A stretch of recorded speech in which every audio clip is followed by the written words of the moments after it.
Okay, so welcome to the first session of the Anti-Natalist Advocacy Conference 2025. Hopefully, again, all the audio is coming through and you can hear me loud and clear.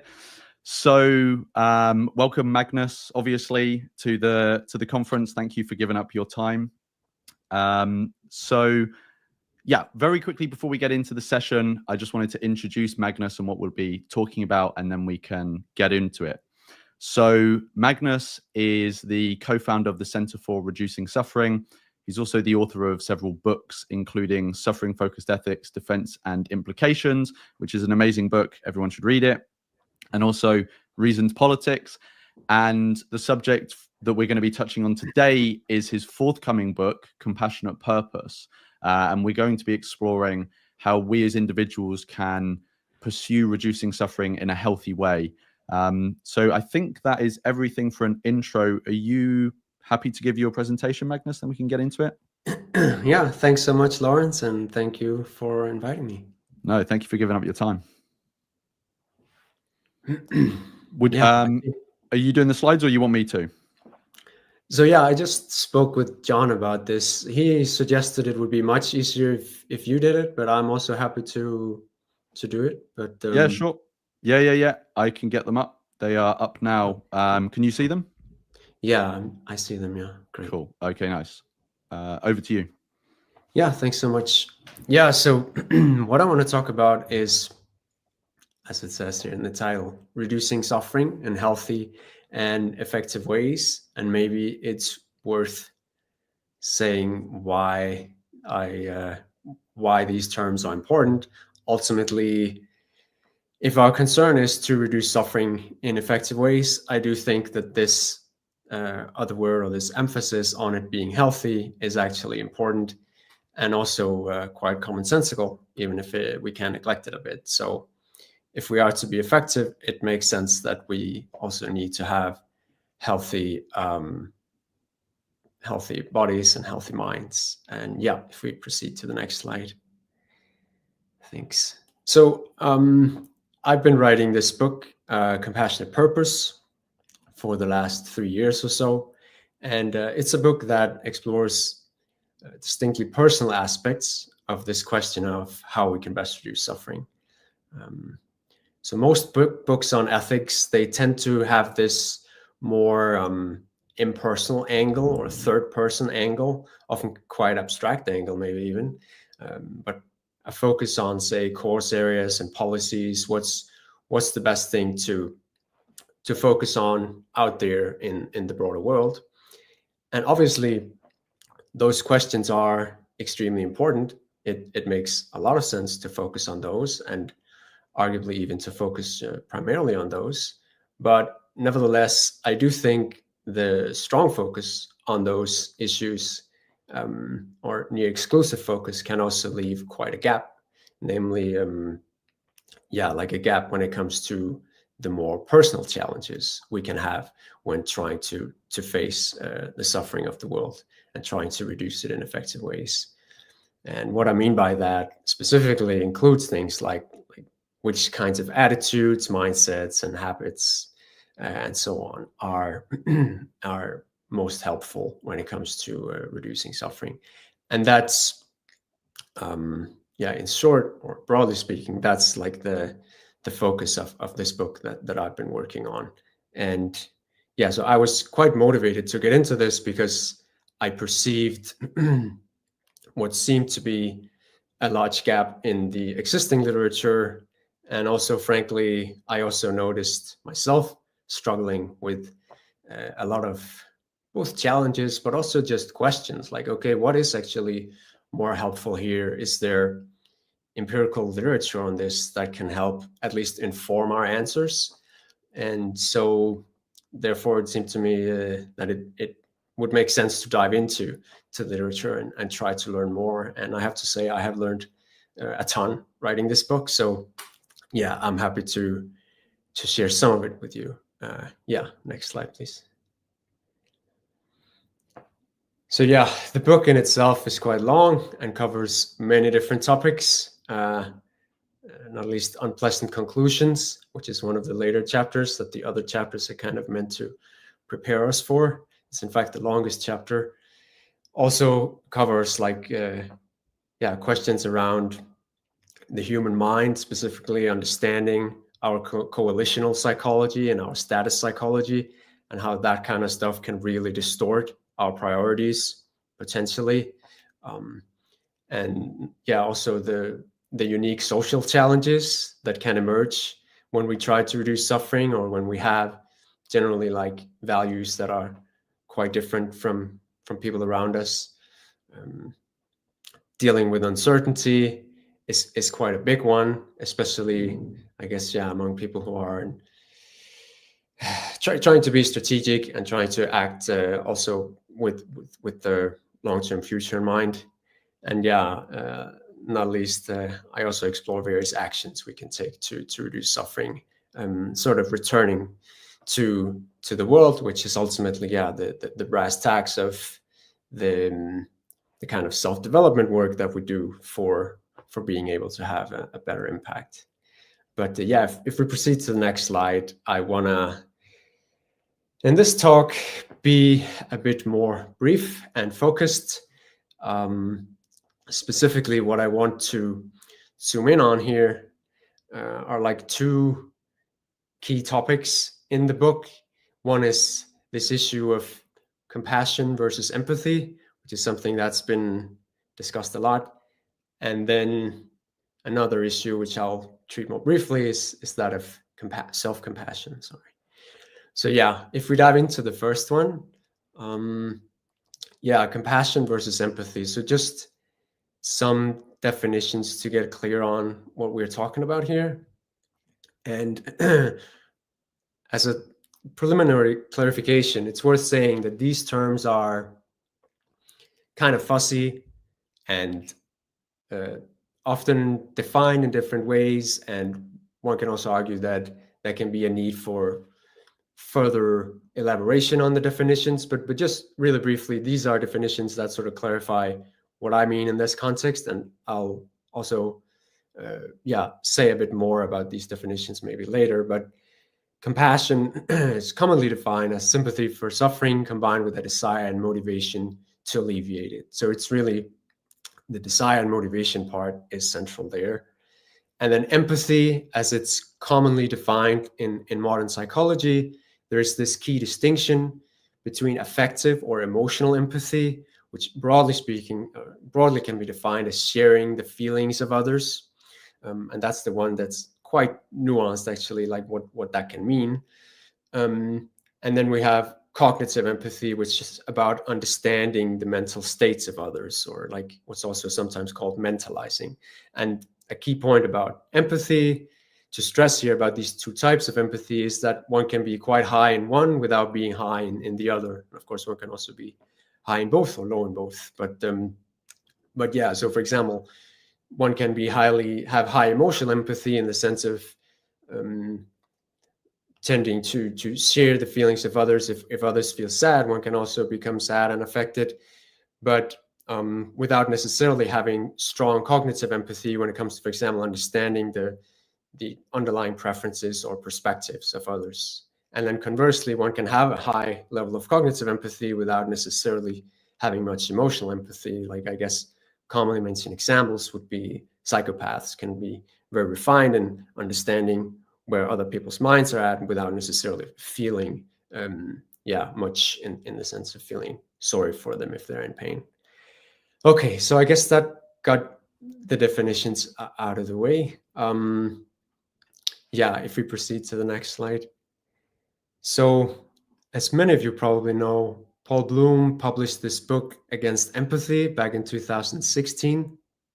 And his argument is a fairly strong one. He argues that we would basically do better without emotional empathy and should replace it with compassion, at least when it comes to our efforts to help others. So Paul Bloom is not at all against trying to help others and trying to help others in effective ways. In fact, he's very much in favor of that. And his view is that emotional empathy often, or tends to, I guess he would frame it even more strongly than just saying tends to, like, I think he would say, like, almost always it's a distorting factor that yeah, it's counterproductive, I think, in his view, basically for two reasons. It tends to be more painful than compassion, and therefore can make us too overwhelmed and focused on our own bad feelings when we absorb the feelings of others or share them. And his view is also that, relatedly, if we get too overwhelmed by empathy, we can also just become less rational when it comes to actually figuring out what's going to help. If we are overwhelmed by empathy ourselves, we just don't have the mental bandwidth to start also thinking about how can we best help and have a beneficial impact out there in the broader world. So what are we to make of Paul Bloom's argument here? That's actually what I want to dive into a little bit, looking at also studies that have been published since Paul Bloom spoke, because obviously it's almost a decade ago now. So next slide, please. Thanks. So good news, Paul Bloom is 70% right. I say a bit tongue-in-cheek, but one thing, this is both a conceptual and an empirical point, but like conceptually and empirically, that these are largely distinguishable. That in particular, we really can have the desire and motivation to relieve suffering, that is compassion, without having to, at least notably, share the suffering that we see out there ourselves. And I think for some of us, at least myself in the past, this can be a bit of a maybe revolutionary insight, because we might think that if I am to be effective at reducing suffering out there, I have to take it in, and not just a little bit, but really take it in like maximally and feeling it so much myself. I suppose for some of us that can even be perhaps a sense of guilt, that we might almost feel a bit of an obligation or a duty to take in the suffering that we see out there, because otherwise it might seem cold or so. If we don't take it in like a really big way. But I think it's a really valuable point that we can actually have this desire and motivation to relieve suffering. It really doesn't strictly have to imply that we deeply feel the suffering of others, let alone that we get overwhelmed by it. I say this, there's a good reason why there are these parenthetical words, largely and notably there, because as we'll see later, there are some relevant qualifications to this. But I think this really is a key point to keep in mind as we sort of progress towards what's a balanced or optimal view here, all things considered. So if we progress, thanks. This again speaks to the way in which Paul Bloom is right, namely that there are studies generally finding that if we make this distinction between compassion and empathy, and in particular between compassion and empathic distress, like the distress we can feel when we feel empathy, then compassion generally, studies find, is a stronger predictor of charitable donations, and more generally, like arguably, it's a stronger motivator for helping others. And this is obviously extremely relevant in a context where, at the end of the day, we do care about our behavior and our actions. And the next point is on the next slide, I think. So that's like one good thing, is the behavioral effects seem better. And then likewise, compassion, of course, for ourselves, the psychological effects it has on us, it likewise seems to be less painful for us than emotional empathy, and is likewise linked to greater other-oriented focus and less focus on ourself. There is this also literature on this term, construct self-oriented empathy, which is again this like overwhelmed, like we see suffering out there, we feel suffering in ourselves, and as a result, a problem of ours now becomes to deal with that suffering that we feel. And because we then can become so focused on that, we can kind of lose sight on what goes on out there. So both when we look at behavioral effects and when we look at the effects on us, arguably, overall, yeah, it seems that compassion is, what can you say, like the better one to rely on. Yeah, if we proceed to the next slide. Thanks. But then there is also some bad news, unfortunately. Again, a bit tongue-in-cheek, Paul Bloom is 30% wrong. So some of the studies I just cited, they also find that compassion and emotional empathy, including empathic distress, they are quite correlated, like a weak to moderate correlation between them. And I think this quote from these two neuroscientists is also quite relevant in this context, where they say there is considerable evidence showing that affective empathy is a precursor to compassion.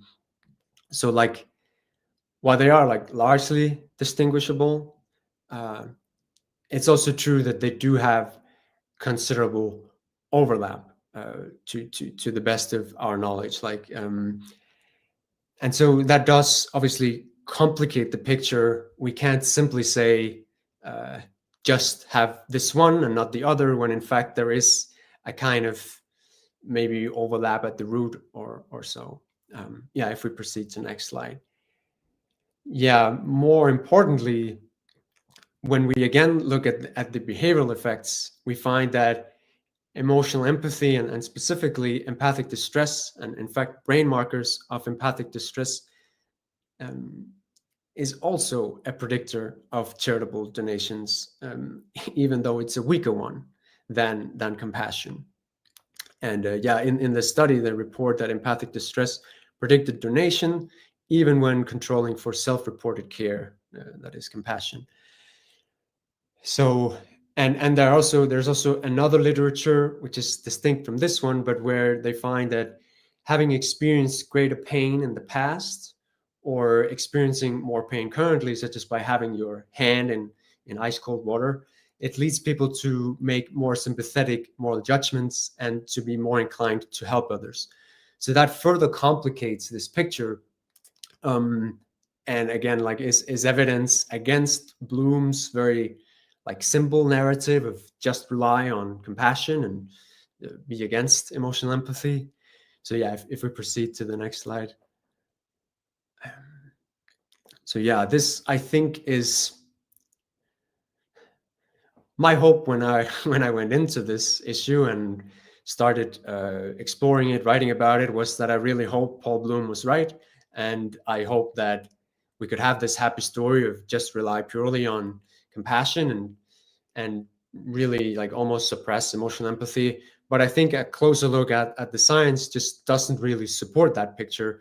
I don't think overall the evidence supports this idea that we would do better or be more ethical without empathy. And I even think that it's potentially a dangerous idea if we embrace it, because as we just saw, like, it does seem to be related to compassion, and it has real additional behavioral effects, beneficial behavioral effects, beyond just compassion. So yeah, if we look at the next slide. So then where does all that leave us? I think as a safe upshot, we can say that it makes sense to increase compassion, right? It just doesn't seem warranted to be against emotional empathy. At the same time, we don't necessarily have much reason to increase it either, because it's true that we do see these genuine pitfalls of empathic distress and increased self-focus. So we can sort of fall into that a little bit.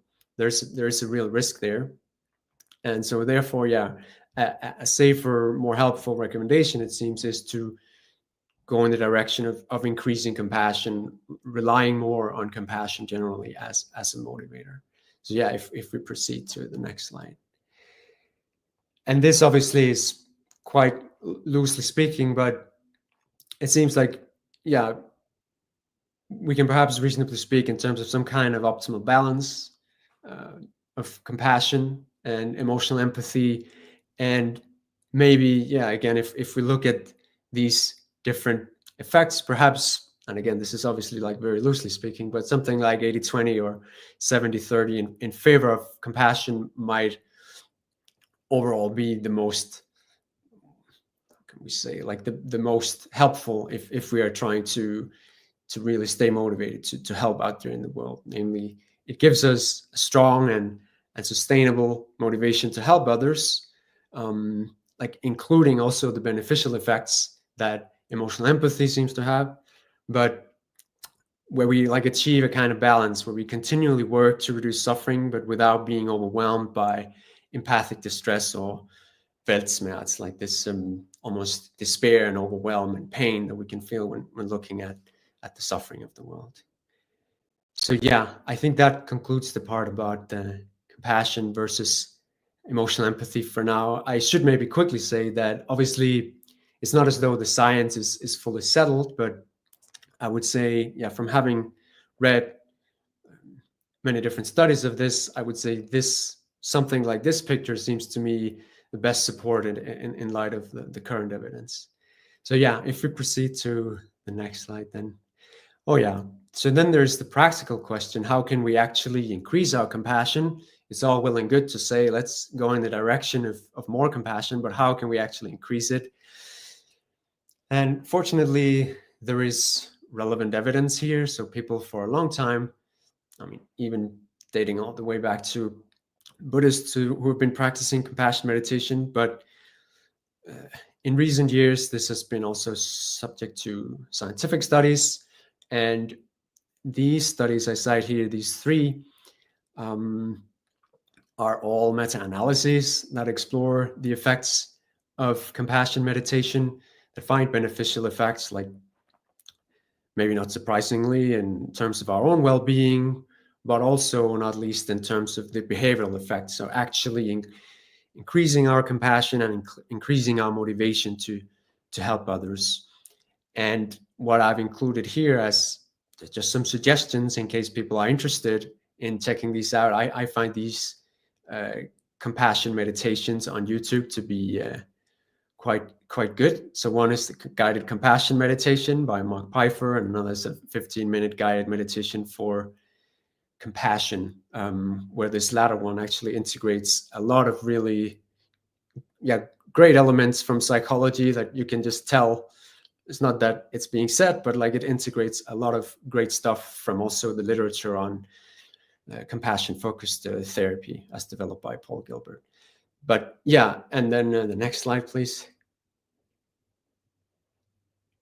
And this is like the second suggestion. Another quite interesting literature exploring this aspect, namely that it turns out compassion isn't just like some kind of passive or inert state that happens to us automatically, but it's often a motivated and deliberate choice. There is quite interesting literature on this. I can actually recommend this Cameron 2015. It's a talk that you can find on YouTube. You'll find the full reference at the end of my slides here. But what they find is that, I mean, highlighting that compassion is often a deliberate choice that can actually be quite empowering to realize that it's not just you have to have some kind of, say, particular emotional state in order for you to act in a compassionate way. It can also be at the level of your deliberation and your more explicit values that you can make this choice, both, of course, in everyday life decisions as well as in major life decisions. And then the book I've included here is a book by a guy named James Kirby, titled Choose Compassion, which also delves into generally the science of compassion and also has a chapter on how to increase compassion. So yeah, great. Let's move to the next slide. Thanks. So this is the other topic that I briefly wanted to touch on, and I think it's also extremely important, and it's, I would say, surprisingly important. I was surprised getting into this literature because yeah, I thought talk of self-compassion, that sounds a bit wishy-washy. It sounds like what's even the use of that? But yeah, to first get a definition out of the way, self-compassion simply like roughly means to be compassionate and supportive toward ourselves. And most importantly, and that really is the most important part, it involves the absence of harsh self-criticism. So when it comes to self-compassion in the literature, what's really most important is just really, as is true of most things in life, but like the absence of the bad, the absence of the really harsh and destructive self-criticism. Virtually all the benefits of high self-compassion seem to come from that, like the absence of that self-harshness. So to then quickly address some common misunderstandings when it comes to self-compassion, it doesn't amount to self-pity or self-justification or rationalizing our own actions or so. So it's not about feeling sorry for ourselves or being defensive or being lazy. Yeah, if we go to the next slide, we can see that's, in fact, it's just the opposite when we look at the actual effects of, or at least associations of being high in self-compassion.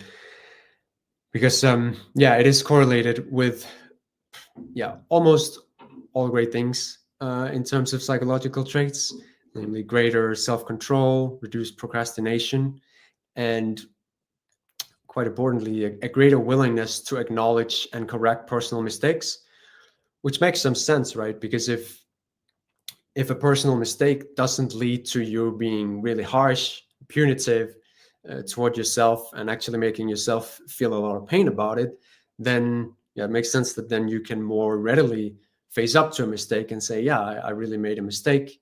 I'm not going to be harsh to myself about it, but I am going to correct it and do better.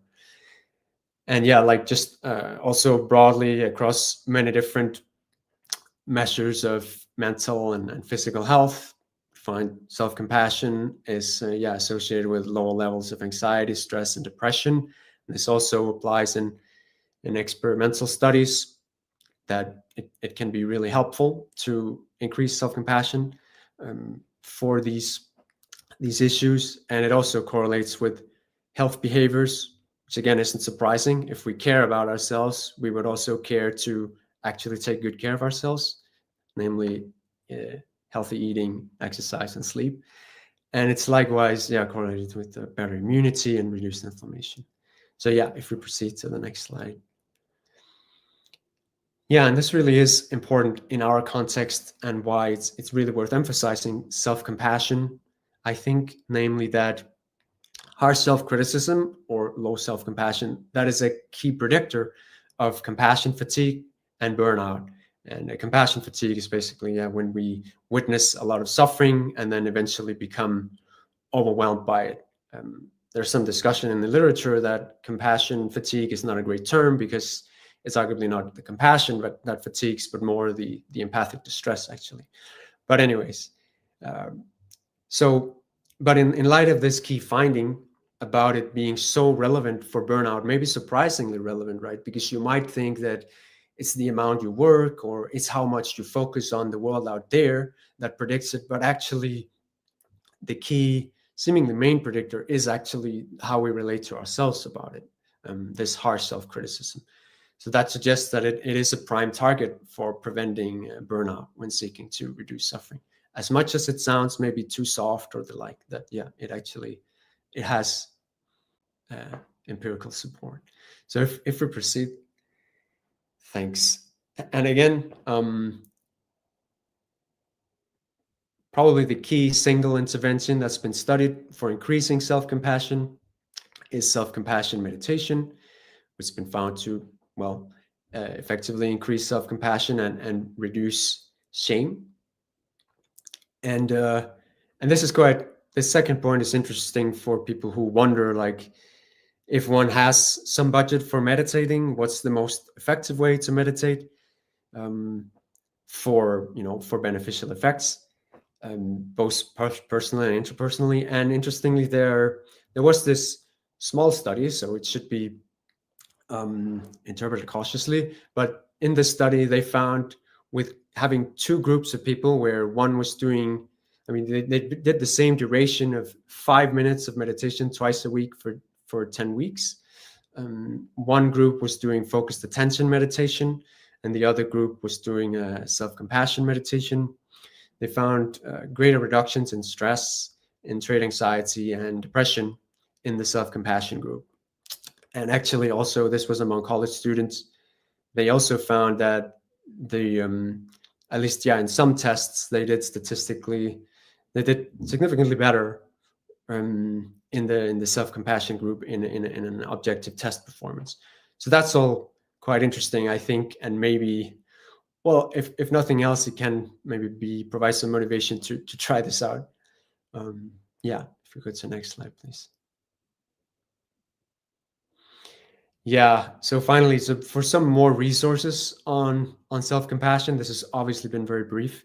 Like a specific compassion meditation that I would recommend is this one called Self-Compassion Break by Christopher Germer. It's also available here on YouTube. And then for further information, like lots of sources, studies, and more about how one can increase self-compassion, there's this website, selfcompassion.org, maintained by Christine Neff. And there's also this book by Christine Neff and Christopher Germer that's specifically about self-compassion for burnout, which might be an especially relevant book for people seeking to reduce suffering in light of these studies that we looked at. So if we go to the next slide. So this is basically the end of the stuff I prepared to talk about. This is the literature for those who are interested. Obviously, these are just some of the studies that have been done on these issues. There's really quite a large literature at this point on compassion and empathy, and including self-compassion. And if we go to the very last slide, it's just I want to say that this book I've been writing, it will be published early next year, will be available for free, like all my work. And then you can find more information on how we can best reduce suffering on the website of our organization, the Center for Reducing Suffering. So thanks so much. Thanks so much, Magnus. And I'm really looking forward to reading the book once it's properly out. I had a few questions that came up from what you were saying. So I was wondering, you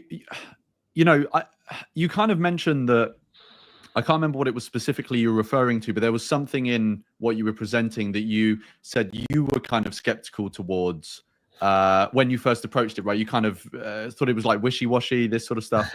And I've kind of had I've had that same experience with things that are often referred to as like spiritual, it's kind of a broad category that often captures things like meditation and stuff like that, or self-compassion. And I've come to be much more sympathetic to those things. I was wondering if there's someone watching now who is coming from a place of skepticism towards those things. Obviously, I'm assuming you would encourage them to sort of reflect on that skepticism, right, and see if it's warranted.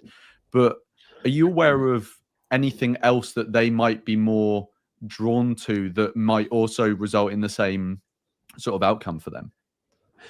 That's a super interesting question. The short answer is yes. I want to quickly say, in terms of what changed my mind, and what I suspect would change many other people's minds, is if they actually read the literature on self-compassion. So obviously you can critique particular studies, and is the effect quite as large as reported in this particular study? But I think overall, literature does seem really robust in terms of there being a real meaningful beneficial effect. But with that being said, so say someone just could never get into self-compassion in a direct way, at least. It turns out, so many types of therapy. Right now, I don't recall any specific studies on this, but you often get to similar outcome through different paths, right? So an approach that I'm also very interested in is, so there is this thing called metacognitive therapy, where one could almost view it as a bit like Buddhist inspired, perhaps, which maybe is not the great thing to say for the strong skeptic. But with metacognitive therapy, it's basically just this, a key thing there is to disengage from thoughts. You just sort of allow them, but you don't engage with them, you don't accept them, or you don't begin arguing with them one way or the other. And that kind of disengagement, without getting into any talk about self-compassion or the like, that already also, if you disengage from unwanted thoughts in general, that would presumably then also include harsh self-criticism in particular, right? So that's a way in which you could get to, probably in large part, a functionally similar outcome by, through the, not just metacognitive therapy, but other therapeutic modalities where you don't actively feed this harsh self-criticism, right? So there are many other ways, and I think there are many types of therapy, obviously, but they tend to work in broadly similar ways where they sort of reduce some of these traits of neuroticism and sort of self-harshness and the like. And did you at all, when you were researching, did you at all come across exposure to the group that we're sort of trying to generate compassion towards, being able to generate compassion in someone? So if I flesh that question out a bit, so if someone, say, is quite, I don't know, dismissive of people in poverty, right? Maybe if they were to go with a friend to volunteer at like a food bank, I'm assuming you have that. You might call them by a different name in Denmark, but I'm assuming like a food bank where people donate food and people who can't afford the food can go and get it for free. Or likewise, if someone is trying to generate compassion towards animals in someone, they might go with a friend to like an animal sanctuary, right? And actually engage with the animals and have contact with them. I can also kind of see that sort of thing maybe potentially having a backfire. If you're exposed to a group that you already have negative preconceptions about, you can maybe focus on the negative experiences that you might have in that engagement. But did you come across any sort of literature on that sort of way? Yes, there are studies on this, and they generally have beneficial effects. So yes, I remember one was done in South Africa where they found quite beneficial effects. It was, I don't recall the details, but something about maybe two highly polarized groups where this it was a compassion practice that they were doing that helped people basically have much less negative views toward each other and have more compassion for each other. And when it say someone has already got relatively high levels of compassion, and they're approaching the question of how they can personally approach reducing suffering, you're going to have, like, different people have different lives, right? Different commitments, different situations, also different temperaments. So you may have someone who wants to commit significant time and almost dedicate their life to reducing suffering. But you might also have someone who kind of is heavily inclined towards just wanting to have like a quote unquote normal life, but have some way in which they help contribute towards reducing suffering, in like a low level way. Did you come across like low hanging, relatively low effort ways that quote unquote the average person can integrate into their lives to help reduce suffering? Oh, right. So now we're talking like, this is like more sort of a behavior. So this is not so related to compassion, as I understand it. The question No, is more. This is like, if there was, because there are many people out there, it will be a larger group of people who are willing to make some quote unquote sacrifices to their life, right, to benefit some sort of cause, but not maybe do something like me and you where we commit much more significant time towards it. Right. Yeah. I mean, some options that are commonly mentioned, right, include that one can make donations to particular causes, as a kind of where it doesn't have to be some kind of dramatic contribution. That's obviously one, but I wonder if I'm interpreting your question correctly, that you're asking about these sort of particular actions one can take to reduce suffering. Yeah, that would be sustainable for someone who is like relatively low commitment. Low commitment, yeah. I mean, if it's low commitment, then it's the question of sustainability seems to become a lot easier in a sense, right? Or at least then the challenge maybe more becomes, do you sort of lose sight of that low commitment? And well, I mean, I guess in that case, it can be helpful. That might actually be a case where both the compassion and the emotional empathy would be something that you would actually occasionally reignite. So in that kind of case, I would suspect that would actually be helpful, because also maybe it's worth clarifying this point, that the thing about where, so yeah, I mentioned this, loosely speaking, optimal balance, and I would be inclined to maybe agree with Paul Bloom that for a certain segment, it actually makes sense to try to reduce emotional empathy, empathic distress, because it just is overwhelming. It's just too much. So it applies maybe this advice of, yeah, try to maybe replace that more and more with compassion, at least to a point. But then conversely, there are also people who, well, and maybe most people ultimately being too low in emotional empathy, right? I think one can make a pretty strong case for that. And in that case, I would maybe actually reverse the emphasis. Well, not necessarily in terms of the relative importance, but I would just say you would want to really boost both to maintain the commitment that, well, if it's a low commitment that's at risk of slipping away, then I think it can make sense that you, yeah, try to reinforce, whether it be by, again, and I say in that particular case, exposing yourself perhaps more to some of the realities that you can be inclined to look away from. Again, I wouldn't say that would be the primary thing. I would actually, again, even there, more emphasize the compassion, not least given the behavioral evidence that it actually is a stronger predictor of helping behavior. But yeah, in that case, maybe both could make good sense for maintaining the commitment. Yeah, and I can imagine there are ways that, and I think I've actually observed this myself, maybe in some people. I can imagine there are ways that there are certain mindsets or misconceptions people have about reducing suffering that actually make it harder for them to maintain making an effort towards reducing suffering in a sustainable and healthy way.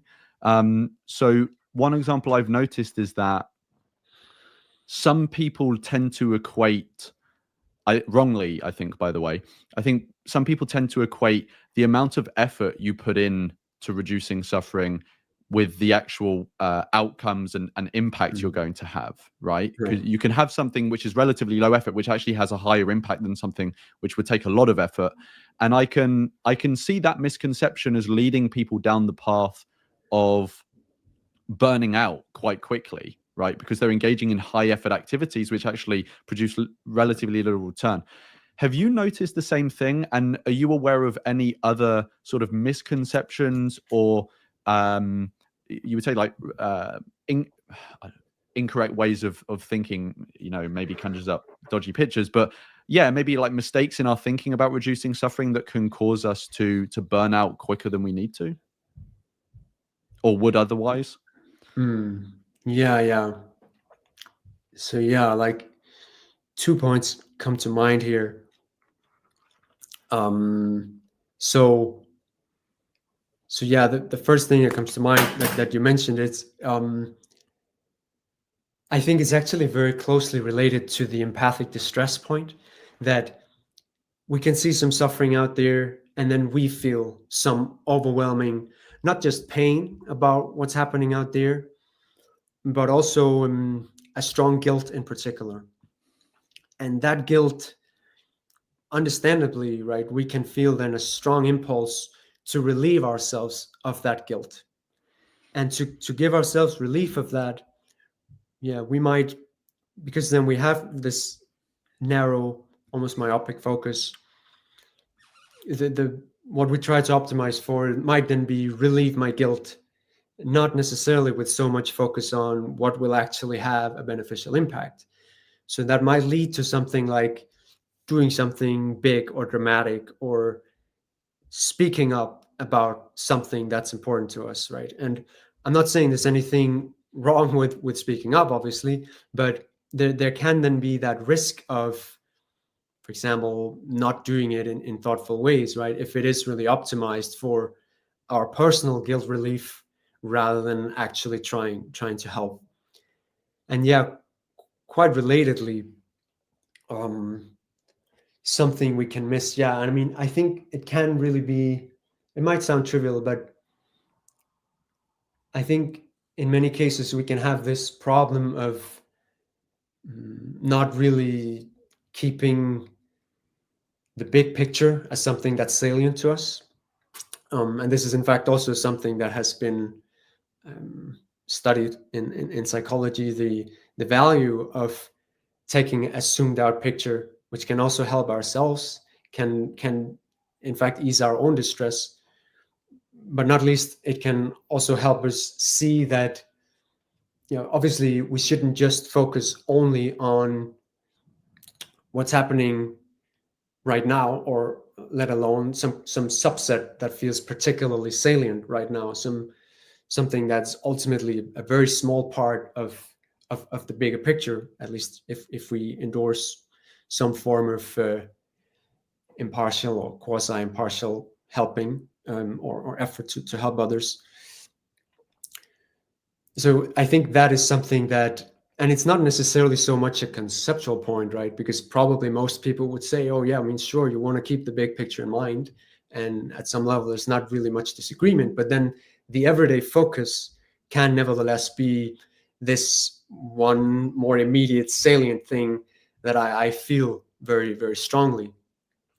So like an emphasis on trying to look at the bigger picture. I mean, I have a related blog post about keeping unseen urgencies in view, right? Because it can be so easy to forget about, say, all the chickens who are stuck in tiny cages, packed away in completely dark barns of or like whatever we call them, massive factories, right? And not least to forget about the chickens who will be in such barns in the future, right? As sad as that is to think about. And again, we don't necessarily have to go into empathic distress about it, even if some amount of that is helpful, but to really represent it in, extend this kind of big picture compassionate intention of wanting to be committed to reducing the suffering, like across the whole big picture. And we had a question from one of the audience members, which is kind of related to something you just said about the chickens in barns that haven't even been created yet, like future beings. And the question was, like, how can you conceive of any ways that we can maybe engage people's compassion towards beings that don't exist, could never exist if we decide not to create them, or beings that will exist in the future independent of our actions? So maybe those chickens in that may will come into existence in the future. It's quite, because those beings don't exist, it may be quite hard for people to actually engage with being compassionate towards them and considering their interests and their future experiences. Can you think of any ways that we can maybe engage people's compassion on that level? I mean, so I think maybe a common strategy is to turn it around a little bit and ask, like, what would justify that we exclude their interests from consideration? And that actually relates to, it's not directly about future beings, but there is literature, in fact, on the moral circle in general, our circle of moral consideration, where in fact, it matters.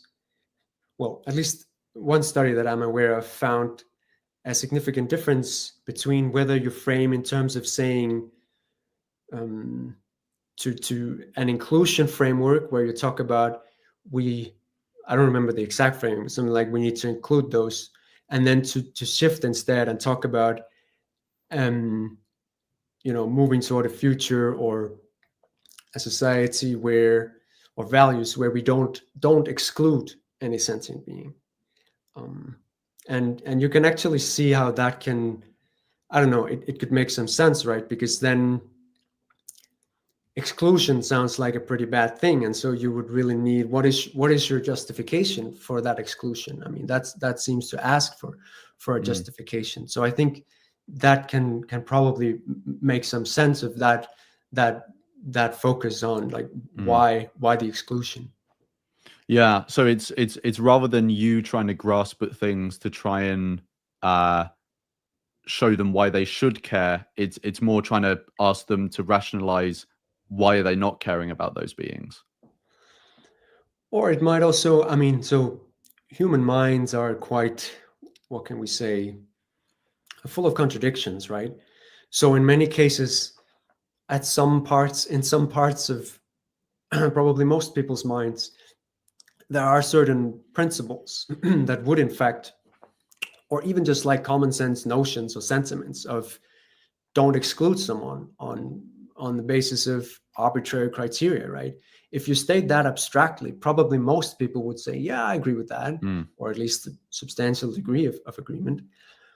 So yeah, so I think ultimately that's more about probably connecting with these already pre-existing to some degree sentiments that people have, or attitudes and the like.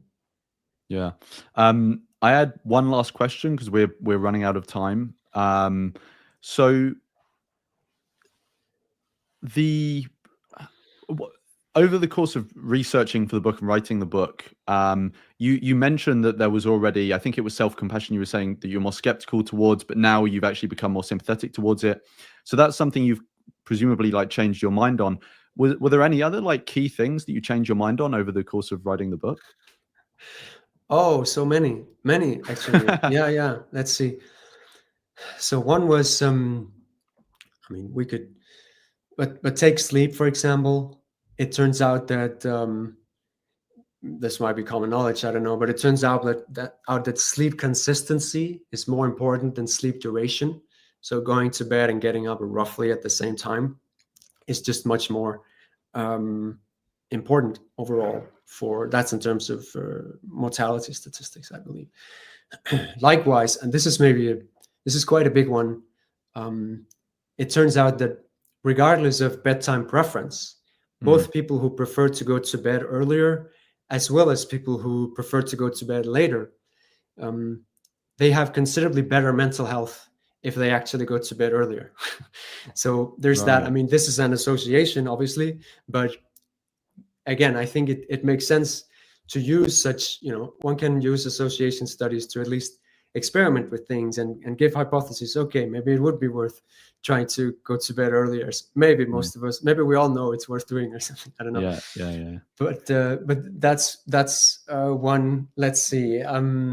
Because there've been. Oh yeah, actually, this is probably relevant for this audience. It turns out that there is a lot of controversy about fats and also nuts and omega-3s in the vegan community.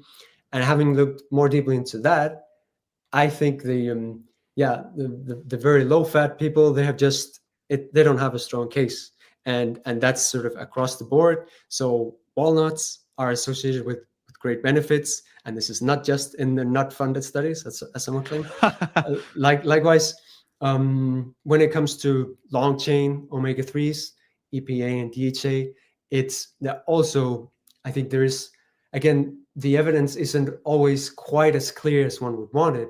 But if one looks at many different studies and they tend to be, well, actually not only association studies, they're also experimental studies, but like for mental health, for mental functioning, it is worth taking EPA and DHA. probably in a DHA dominant combination. So get something like 200 to 600 milligrams of DHA a day and something like 600 to 1,000 milligrams of DHA a day, probably towards the high end if you're vegan. That was a major update for me and something that changed my everyday habits. So yeah. So when it comes to sleep, basically, like, adhere to what your mum told you when you were a kid. Go to bed early and get as much. I'm sorry to bring the bad news, but mom was right. Yeah. Yeah, thank you so much, Magnus. It's a shame, actually. Next time we do this, we should actually make the sessions longer, I think, because there was so many questions that I still had for you. So yeah, maybe we'll have to like revisit those hopefully in the future if we can find some time. Yeah, that sounds great. Yeah, but thank you so much for giving your time, and I'm looking forward to the book coming out. When it does come out, Anti-Natalist Advocacy will obviously share it so that the audience of the conference can definitely get their hands on it. And it just very quickly, it's going to be free, right, on the the Center for Reducing Suffering website. Yeah, on Kindle, pretty much everywhere. It's going to be free, the digital version. Yeah. Okay, that's amazing. All right, well, thank you so much, Magnus, and have a good rest of the day. And yeah, thank you so much for your time. Thanks. Take care.